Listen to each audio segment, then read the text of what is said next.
Hello everyone, welcome to this new video. In this video we are going to discuss about Srimad Bhagavad Gita. Srimad Bhagavad Gita chapter 1 verse 4 to 6. Narrator, the sun rises higher above the Kurukshetra. The golden sands shimmers. Chariots stand aligned. Armor reflects the morning light. The breath of the fate hangs in the air. The armies, vast as the ocean, are waiting for single spark, and the great Gita continues. Moments ago, Dhritarashtra's anxiety echoed in the palace, and Duryodhana's fear began to surface on the battlefield. Now, with trembling certainty, he continues naming the warriors who stand with Pandavas. Each name, each memory, each face deepens his inner storm. The shloka is Atra Shura Maheshvasa Bhima Arjuna Sama Yudhi Yuyudhano Viratascha Drupadascha Maharatha. Atra stands for here, Sura stands for Veer and the warriors. The Maheshvasa stands for great archers. Bhima Arjuna Sama means equal to Bhima and Arjuna. Yudhi means in battle. Yudhanam means the standing continually in the row. Virata, that means it's so big. And Drupada means Drupad. And Maharatha means mighty warrior. So what here it is Duryodhana sees them, warrior of legendary skills, bows that had never missed, hearts that had never knelt. He speaks not out of praise but out of fear. He cannot hide. Yuyudhana, the lion-hearted, Virata, the star-walled protector, and the Drupada, the king with unfinished vows, all Maharathi warriors who could face 10,000 soldiers alone. These are not mere soldiers, they are mountains with heartbeat, champions with destiny, and each one stands for Dharma. Duryodhana realizes he is not facing an army, he is facing a cause. Duryodhana admits that the Pandavas have many great fighters equal to Bhima and Arjuna. It reveals that their strength is not ordinary. The Pandavas don't have a team, they have champions. When the life sends powerful opponents, it's an invitation to become even more powerful.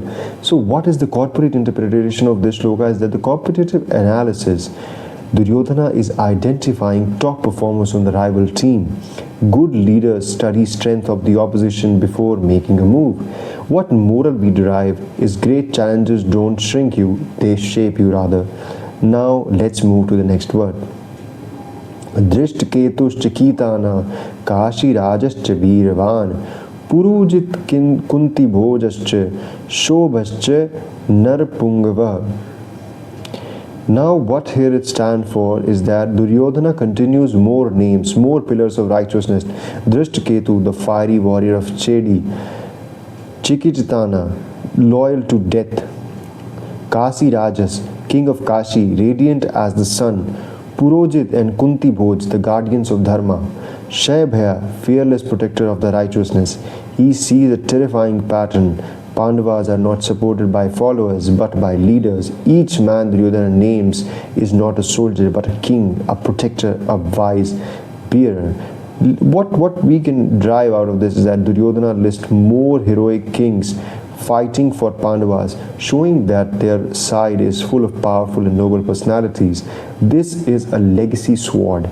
When this mission is pure, greatness joins voluntary. It is not numbers that win, it is equality of the circle, equality of the circle.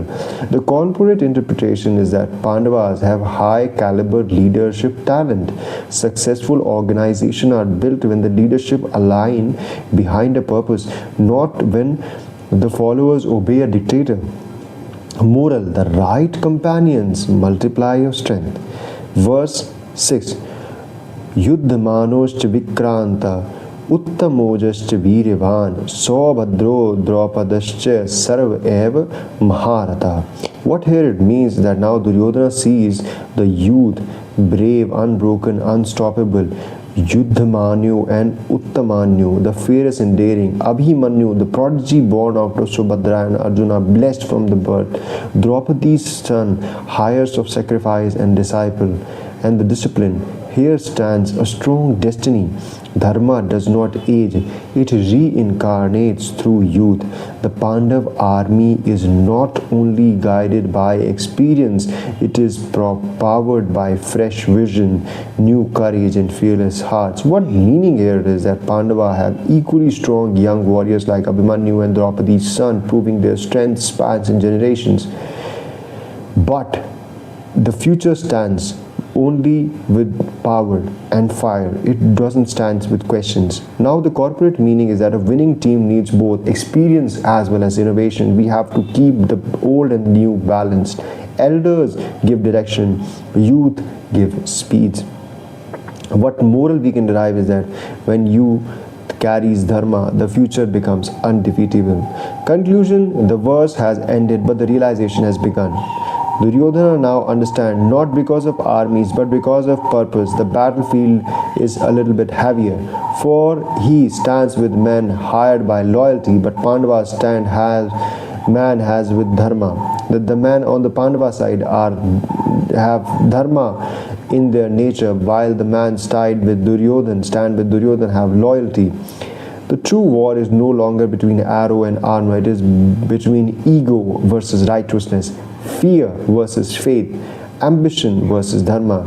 The Gita now prepares to go deeper. The spiritual reflection here is that where dharma stands, strength arrives, support arrives, and the destiny itself arrives.